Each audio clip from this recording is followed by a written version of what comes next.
కనక మహాలక్ష్మి అమ్మవారి దేవస్థానం సిబ్బందిపై రోజురోజుకి పనిభారం పెరుగుతోందని ఆందోళన వ్యక్తమవుతుంది. ఆలయ కార్యనిర్వహణ అధికారి వ్యవహార శైలి, సిబ్బంది సమస్యల పట్ల నిర్లక్ష్యం, పోస్టుల కుదింపు చర్యలతో ఉద్యోగులు ఆవేదన వ్యక్తం చేస్తున్నారు.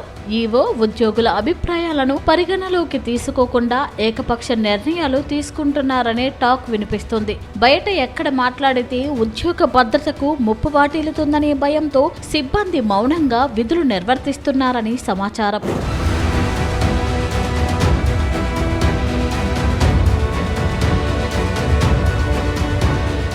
విశాఖ దక్షిణంలోని కనక మహాలక్ష్మి ఆలయానికి వచ్చే భక్తుల సంఖ్య పెరుగుతోంది. దీంతో ఆలయ ఆదాయం కూడా గణనీయంగా పెరిగింది. 2011లో సుమారుగా 3 కోట్లుగా ఉన్న వార్షిక ఆదాయం ప్రస్తుతం 13 కోట్లకు చేరింది. అయితే పెరిగిన ఆదాయానికి భక్తుల రద్దీకి అనుగుణంగా సిబ్బందిని పెంచాల్సి ఉంది. కానీ ఇప్పటికే ఉన్న పోస్టులను సైతం కుదించే ప్రయత్నాలు జరుగుతున్నాయన్న ప్రచారం ఉద్యోగుల్లో ఆగ్రహం రేకెత్తిస్తున్నాయి. గతంలో దేవస్థానం అవసరాలను గుర్తించిన దేవాదాయ శాఖ అధికారులు కేడర్ స్ట్రెంత్ ను బలోపేతం చేసి ఉద్యోగులకు పదోన్నతులు కల్పించారు. అయితే ప్రస్తుతం సిబ్బంది సంఖ్య పెంపుపై ప్రతిపాదనలు పంపాల్సింది పోయి పోస్టులు తగ్గించాలంటూ సెలవులో ఉన్న ఈవో రాష్ట్ర దేవాదాయ శాఖ కమిషనర్ కి లేఖ పంపినట్లు విశ్వసనీయ సమాచారం.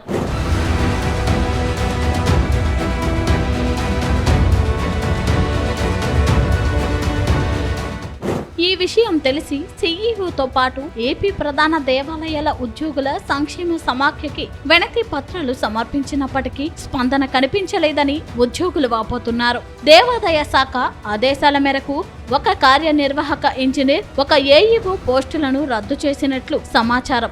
దీంతో సీనియర్ ఉద్యోగుల పదోన్నతులకు బ్రేక్ పడే అవకాశం నెలకొంది. ఇప్పటికే డిప్యూటీ ఇంజనీర్ పోస్ట్ అప్గ్రేడ్ పేరుతో కనుమరుగైన పరిస్థితుల్లో ఇటీవలే పదవి విరమణ చేసిన ఈఈ పోస్టును కూడా రద్దు చేస్తారనే ప్రచారం ఉద్యోగుల్లో ఆందోళన పెంచుతుంది. దేవస్థానం ఆదాయం 4 రెట్లు పెరిగినప్పటికీ కేడార్ స్ట్రెంత్ కుదించాలనే ఆలోచన వెనక కారణాలేమిటో ఉద్యోగులకు అర్థం కావడం లేదంటున్నారు. భక్తుల సంఖ్య పెరిగిన కొద్దీ సేవల విస్తరణ అవసరం పెరిగిందని, కానీ సిబ్బంది పెంపు దిశగా చర్యలు కనిపించకపోవడం దారుణమని చెప్పాలి.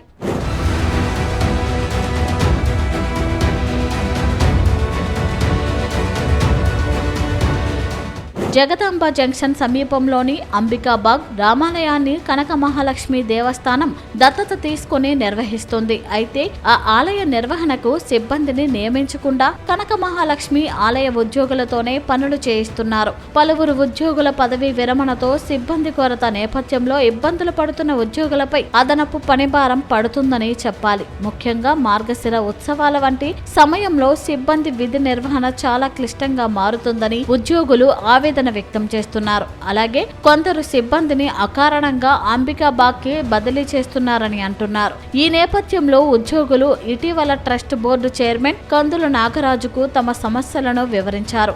సిబ్బంది కొరత, పెరుగుతున్న పనిభారం, పోస్టుల కుదింపు చర్యలు వివరించి కేడర్ స్ట్రెంత్ పెంచేలా చర్యలు తీసుకోవాలని వారు కోరారు. దీంతో ఆగస్టు 1న జరిగే బోర్డు మీటింగ్ లో పోస్టుల పెంపు విషయమై చర్చిస్తారని తెలిసింది. కనకమ్మ దేవస్థానం సిబ్బంది పోస్టుల విషయంలో ఏం జరుగుతుందో చూడాలి. మరి సిబ్బంది కొరత ఉన్నది వాస్తవం.